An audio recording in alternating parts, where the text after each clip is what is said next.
สบายดีทุกคนเด้อมื้อนี้จะมาแลก129ไฟน้ำแข็งแบบง่ายๆเนาะว่าจะได้ธาตุใดกันแท้ไปลุ้นนำกันเลยเข้ามาจุดนี้นะเมืองลิปตันนะสำหรับแลก129ไฟน้ำแข็งคิงที่เราต้องไปตีมันก็จะเป็นคิงปลาหมึกนะเทนตาคิวเราก็จะฝากเฟซิ่งกันนะเฟซิ่งจะเป็นเม็ดธาตุไฟเนาะแล้วก็เม็ดธาตุน้ำแข็งเราก็ฝากไปเลยสิ่งที่ต้องใส่ก็คือโออีนะที่ตีได้นำคิงเชนตาคิวหรือว่าตีอารีนาชั้น2ก็ได้นะมันต้องการ10เม็ดนะเราฝากไปแล้ว7กับ8 9แล้วก็10เป็น on the world e-cent นะ OE วอลซันกับฝากเลยเรียบร้อยนะ10เม็ดต่อไปเราก็ต้องการเม็ดธาตุเป็นเม็ดธาตุไฟกับน้ำแข็งอย่างละ7เรามี1เม็ดนะสำหรับเม็ดไฟ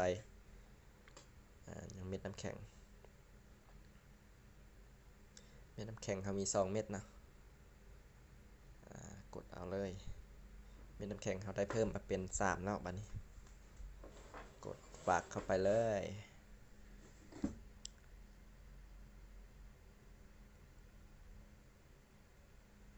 เป็น4เม็ดเนาะไปเอาเม็ดธาตุน้ำแข็งอีกเนาะเม็ดธาตุน้ำแข็งกับเม็ดธาตุไฟอีกมันบ่พอเพราะว่าต้องการอย่างละ7เนาะเอาไปเอามาละกดฝากเลย store เนาะแล้วก็ basic อันนี้เรียบร้อยเนาะ7เม็ดต่อไปก็จะเป็นเม็ดธาตุน้ำแข็ง facing on เนาะ7เม็ดมาลุ้นนำกันเลยนะวันนี้เราจะได้ธาตุใดกันแท้ถ้าแยกมาเนาะเอาถามเนาะลองถามย่อๆลิ้นก่อนเดี๋ยวมันสิให้เกียรติขี้เมียงเขาได้ธาตุใดกันแท้เนาะกลเด้นเนาะกลเด้นเนาะเป้าหมายของเขาคือกลเด้นสิได้กลเด้นบ่หรือว่าจะได้ดาบขี้เมียงเกตบูก็ดีเนาะ1 2 3ปั๊บโอ้โหได้เกตบูเนาะเกต25 5 26สูงอยู่ได้เนาะขายออกเลยเนาะไปเบิ่งอยู่ในห้างกันว่าราคามันประมาณเท่าไหร่สำหรับเกตนี้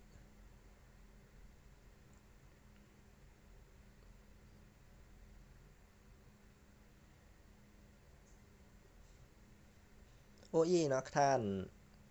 ครับว่าอยากตีเทนตาคิวนี่มันตียากหลายเขาก็